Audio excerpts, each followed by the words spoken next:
कर्नाटक राज्य के पूर्व डीजीपी ओम प्रकाश की मौत की खबर ने पूरे प्रदेश और देश को हैरान कर दिया है। ये दुखद घटना रविवार को बेंगलुरु में उनके घर पर ही हुई, जहां उनका शव खून से लथपथ हालत में मिला। ओम प्रकाश 1981 बैच के एक वरिष्ठ और सम्मानित आईपीएस अधिकारी थे, जिन्होंने कई सालों तक देश और समाज की सेवा की। वो मूल रूप से बिहार के चंपारण जिले के रहने वाले थे। 1 मार्च 2015 को उन्हें कर्नाटक राज्य के डीजीपी के रूप में नियुक्त किया गया था। रिटायर होने के बाद वो बेंगलुरु के अपने घर में पत्नी और बच्चों के साथ रह रहे थे। पुलिस के मुताबिक ओम प्रकाश और उनकी पत्नी के बीच आपसी संबंधों में काफी समय से खटास थी और दोनों के बीच अक्सर झगड़े होते रहे। रविवार की शाम को पुलिस को एक फोन आया, जिसमें ओम प्रकाश की पत्नी ने बताया कि उनके पति की मौत हो गई है। इस खबर से पुलिस महकमे में हड़कंप मच गया और तुरंत पुलिस की एक टीम उनके घर पहुंची। वहां ओम प्रकाश का शव खून से सना हुआ मिला। शुरुआती जांच में पता चला कि ये एक सामान्य मौत नहीं थी, बल्कि इसमें हत्या की आशंका है। पुलिस ने तुरंत उनकी पत्नी पल्लवी और बेटी को पूछताछ के लिए हिरासत में ले लिया। दोनों से घटना के बारे में जानकारी ली जा रही है। पड़ोसियों और रिश्तेदारों से बातचीत में ये बात सामने आई कि ओम प्रकाश और उनकी पत्नी के बीच अक्सर झगड़े होते थे। आसपास के लोग भी इस बात से वाकिफ थे कि दोनों के बीच संबंध ठीक नहीं थे। ये भी बताया गया कि उनकी पत्नी का मानसिक संतुलन कुछ समय से ठीक नहीं था और उनका इलाज चल रहा था। कुछ जानकारियों के मुताबिक पल्लवी पिछले 12 सालों से एक मानसिक बीमारी से ग्रस्त थी। इस बीमारी के कारण अक्सर व्यक्ति भ्रम की स्थिति में रहने लगता है। उसे झूठी बातें सच लगने लगती हैं और वो कभी-कभी खुद को या दूसरों को खतरे में महसूस करता है। पारिवारिक सूत्रों के मुताबिक पल्लवी कई बार ये कहती थी कि उनका पति उन्हें नुकसान पहुंचा सकता है। उन्होंने कई बार ये भी आरोप लगाया था कि उनके पति उन्हें डराने के लिए हथियार भी दिखाते थे। पुलिस को यह मामला एक घरेलू विवाद की तरह लग रहा है, जिसमें मानसिक स्वास्थ्य की स्थिति ने एक बड़ा और दुखद मोड़ ले लिया है। हालांकि अभी तक ये पूरी तरह से स्पष्ट नहीं हो पाया है कि हत्या कैसे और क्यों हुई। शुरुआती रिपोर्ट्स के मुताबिक एक धारदार हथियार से हमला किया गया था, जिससे ओम प्रकाश की मौत हुई है। शव को जांच और पोस्टमार्टम के लिए सेंट जॉन्स हॉस्पिटल भेजा गया है, जहां इसकी पुष्टि करेंगे कि मृत्यु का कारण आखिर क्या था और कितने समय पहले ये घटना हुई।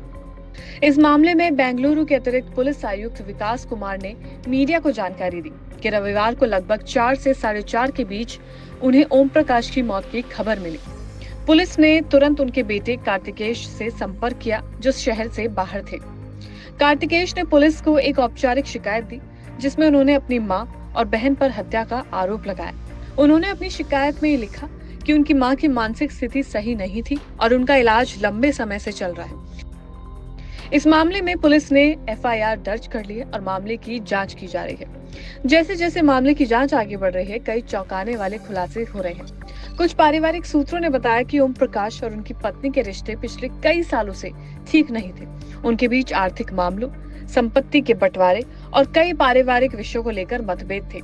हालांकि दोनों ने अपने बच्चों के कारण शादी को निभाने की कोशिश की, लेकिन रिश्ते में बढ़ती दूरियां और मानसिक तनाव ने स्थिति को काफी खराब कर दिया। ओम प्रकाश एक अनुशासित और ईमानदार अधिकारी माने जाते थे, लेकिन उनके निजी जीवन में चल रही समस्याओं के बारे में बहुत कम लोग जानते थे। इस हत्याकांड ने एक बार फिर मानसिक स्वास्थ्य की गंभीरता को उजागर किया है। सिजोफ्रेनिया जैसी मानसिक बीमारियां सिर्फ एक शख्स को नहीं, बल्कि पूरे परिवार को प्रभावित कर सकती हैं। अगर समय रहते सही इलाज और परामर्श नहीं लिया जाए, तो ऐसी बीमारियां खतरनाक साबित हो सकती हैं। पल्लवी के मानसिक हालात के बारे में कई बार संकेत मिले थे, लेकिन उन्हें शायद ज्यादा मेडिकल फैसिलिटीज नहीं मिली, या यूं कहें कि शायद ज्यादा देखभाल नहीं मिल पाई।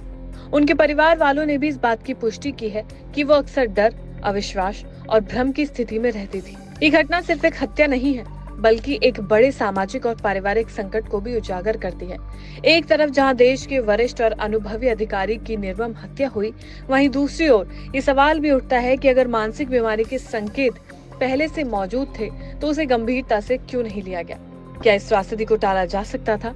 क्या किसी तरह की सामाजिक या मेडिकल फैसिलिटीज की सहायता से समय पर इस चीज को रोका जा सकता था? पुलिस जांच अभी शुरुआती चरण में है, इसलिए स्पष्ट रूप से नहीं कहा जा सकता कि हत्या का कारण क्या था। पुलिस ने कहा है कि वो हर एक एंगल से जांच कर रहे हैं और पोस्टमार्टम रिपोर्ट के आधार पर आगे की कार्रवाई की जाएगी। वहीं बेटे कार्तिकेश की शिकायत के बाद अब ये मामला और संवेदनशील हो गया है। परिवार के सदस्यों के बयानों, पड़ोसियों की गवाही और अन्य सबूतों के आधार पर पुलिस सच्चाई तक पहुंचने की कोशिश कर रही है। इस घटना ने बेंगलुरु और पूरे कर्नाटक में चर्चा का विषय बना दिया है। लोग सोशल मीडिया पर और न्यूज चैनल्स के माध्यम से इस मामले की जुड़ी हर खबर को जानने की कोशिश कर रहे हैं। हर कोई ये जानना चाहता है कि आखिर इस दुखद घटना के पीछे की सच्चाई क्या है।